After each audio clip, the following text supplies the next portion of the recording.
مومن وہ ہے جو خدا کو پالے۔ خدا کو پانے والا انسان فطری طور پر اعلیٰ حقیقتوں میں جینے لگتا ہے۔ وہ ظاہری چیزوں سے اوپر اٹھ کر مانوی دنیا میں اپنے لیے دلچسپی کا سامان پا لیتا ہے۔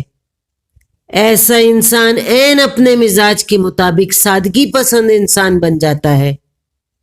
اس کا نظریہ یہ ہوتا ہے کہ سادہ زندگی گزارو، البتہ اپنی سوچ کو اونچا رکھو۔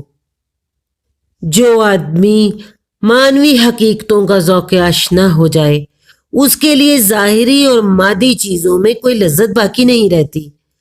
ایسے آدمی کو سادگی میں لذت ملنے لگتی ہے۔ بناوٹی تکلفات اس کی نظر میں اپنی کشش کھو دیتے ہیں۔ اس کی روح کو فطری چیزوں میں سکون ملتا ہے۔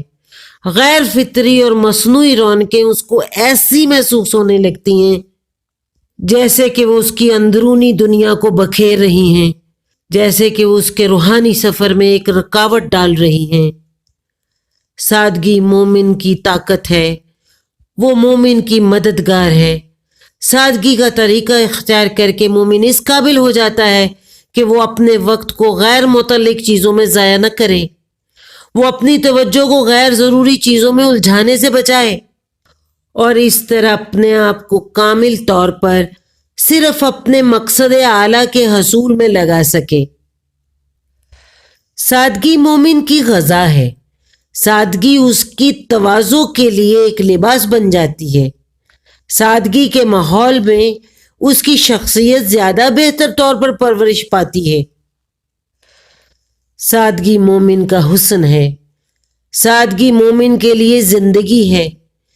مومن اگر اپنے آپ کو مصنوعی رونقوں میں پائے تو اس کو ایسا محسوس ہوگا جیسے اس کو کسی قید خانے میں بند کر دیا گیا ہے۔